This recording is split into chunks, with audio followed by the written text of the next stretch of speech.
ప్రతి సామాన్యుడిని కూడా ఇబ్బంది పెడుతున్నారు, దౌర్జన్యాలకే గురవుతున్నారు. ఇబ్బంది పెట్టడమే కాదు, భయపెట్టిస్తున్నారు. కేసులు పెడతాం, అది చేస్తాం, ఇది చేస్తామని. దానివల్ల ప్రజలు ఆగే విధంగా లేరు. ప్రజలు తిరగబడతారు. తెలంగాణలో మీరు చూశారు ఏ విధంగా ప్రజలు తీర్పు ఇవ్వడానికి సిద్ధమయ్యారో ఒకసారి మీరు చూడండి. వాస్తవంగా నిజంగా గొప్ప అవకాశం కల్పించారు ప్రెసిడెంట్ గారు. నేను శాసనసభలో ఆ రోజు విభజన సమయంలో చట్టం పాస్ చేసినప్పుడు చాలా ఆందోళన ఉండింది నాలో కూడా. ఎందుకంటే ఇక్కడ కూర్చున్న చాలామంది పెద్దలు, మీరందరి కంట్రిబ్యూషన్ కూడా ఉంది తెలంగాణలో. మన అందరం ఏదో విధంగా ఆ ప్రాంతం అభివృద్ధి చెందాలని మన వంతు మనం అక్కడ స్థిరపడ్డాం. అక్కడ ఇండస్ట్రీలు పెట్టారు చాలామంది అక్కడ కంపెనీలు పెట్టుకున్నారు, హెడ్ ఆఫీసులు పెట్టుకున్నారు, ట్యాక్సులు కట్టారు. కానీ మనల్ని భాగస్వాములు చేయకుండా ఉండడానికి కోసం వాళ్ళు చేసిన ప్రయత్నాన్ని ఈ ఎలక్షన్లో తెలుగు జాతి గర్వపడే విధంగా పవన్ కళ్యాణ్ గారు జనసేన పార్టీని అక్కడ నిలబెట్టారు తెలంగాణ ప్రాంతంలో అని మీకు చెప్తున్నాను. ఆలోచించండి మీరు. నిజంగా ప్రతి ఎలక్షన్ అప్పుడు రకరకాల అభిప్రాయాలు వస్తూ ఉంటాయి. ఆ రోజు కూడా పోటీ ఎందుకు చేస్తున్నారు తెలంగాణలో, చేయొద్దని అనేక విధాలుగా ఒత్తిడి తీసుకొచ్చారు. కానీ పవన్ కళ్యాణ్ గారు చెప్పింది ఏంటంటే 10 సంవత్సరాలు మనం హోమ్ రూల్ అని ఒప్పుకున్నాం, 10 సంవత్సరాలకు అవకాశం ఇచ్చాం. ఏం తక్కువ చేసాం మనం ఈ ప్రాంతానికి? ఈ ప్రాంత సంస్కృతి అన్నా, ఈ ప్రాంత ప్రజలన్నా, ఈ ప్రాంతంలో ఉన్న పోరాట స్ఫూర్తినైనా మనం ప్రతి సభలో కూడా మనం మాట్లాడతాం, గర్వపడతాం. ఈ యువత కోసం ఆదర్శవంతంగా నిలబడాలంటే జనసేన పార్టీ యువతకే ఎక్కువ అవకాశం ఇచ్చి మనం నిలబడదాం అక్కడ అని చెప్పి నిర్ణయం తీసుకుని గత 15 రోజుల నుంచి అక్కడ అనేక సమావేశాలు ఏర్పాటు చేసినప్పుడు ఎంతో అద్భుతంగా ఆయన్ని ఆహ్వానించి స్వాగతించి ప్రతి సమావేశాన్ని చాలా గొప్పగా సక్సెస్ చేశారు. అక్కడ మన తెలంగాణ ప్రాంతాల నుంచి వచ్చిన మన నాయకులు, మన అభ్యర్థులు, అక్కడ ఉన్న జన సైనికులు, వీర మహిళలు చాలా కష్టపడ్డారు పార్టీ కోసం. నిజంగా గర్వపడుతున్నాను.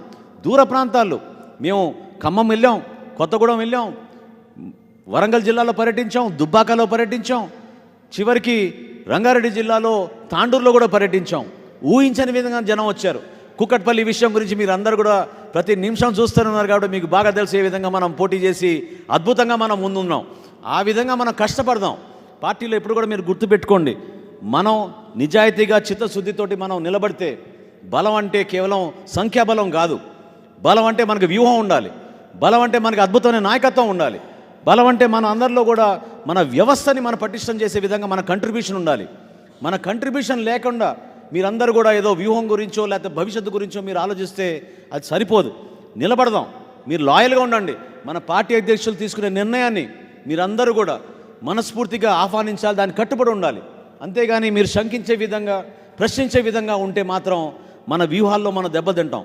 ఒక రాజకీయ వ్యవస్థని ఇంత కష్టపడి ఇంత దూరం తీసుకొచ్చామంటే దాని వెనక ఎంత కృషి ఉండిందో, ఎంత ఆలోచన ఉండిందో మీరందరూ కూడా ఒకసారి ఆలోచించుకోండి. పవన్ కళ్యాణ్ గారు చేసిన ఈ ప్రస్థానం మామూలు విషయం కాదు. ఎందుకంటే ఈరోజు నిజంగా చెప్తున్నాను, ఈరోజు 175 నియోజకవర్గాల నుంచి మన ప్రతినిధులు ఈ సమావేశంలో ఇక్కడ కూర్చున్నారంటే ఎంత కష్టపడితే మన పార్టీని ఇంత దూరం తీసుకురాగలిగామో దానికి ఆయన కంట్రిబ్యూషన్ ఎంత ఉందో మీరు ఆలోచించుకోండి. 175 నియోజకవర్గాల నుంచి జనసేన పార్టీ నుంచి ఈరోజు మన ప్రతినిధులు ఉన్నారు. ఈరోజు మన రాష్ట్ర కార్యవర్గం 969 మంది, అన్ని విభాగాలు కలుపుకుంటే 969 మంది మన రాష్ట్ర కార్యవర్గంలో ఉన్నారు. సభ్యత్వం ఎవరు ఊహించని విధంగా వర్తమాన రాజకీయాల్లో భారతదేశంలో ఏ రాజకీయ పార్టీ లేని క్రియాశీలక సభ్యులు మనకి 6,40,000 మంది ఉన్నారు. దాని వెనక అద్భుతంగా పనిచేసి ఆ సంఖ్య తీసుకొచ్చింది 13,000 వాలంటీర్లు. వాళ్ళు ఎంత జాగ్రత్తగా కష్టపడి పాపం కోవిడ్ అప్పుడు కూడా వాళ్ళు తిరిగి ఇంటింటికి వెళ్ళి పార్టీ సభ్యత్వం 500 రూపాయలు వెచ్చించి వాళ్ళతోటి నమోదు చేయించారో 13,000 మంది మన వాలంటీర్లు, మన క్రియాశీలక వాలంటీర్లు అద్భుతంగా పనిచేశారు. ఈ విధంగా మనం అంచెలంచెలుగా వెళ్తూ వస్తున్నాం, కష్టపడుతున్నాం.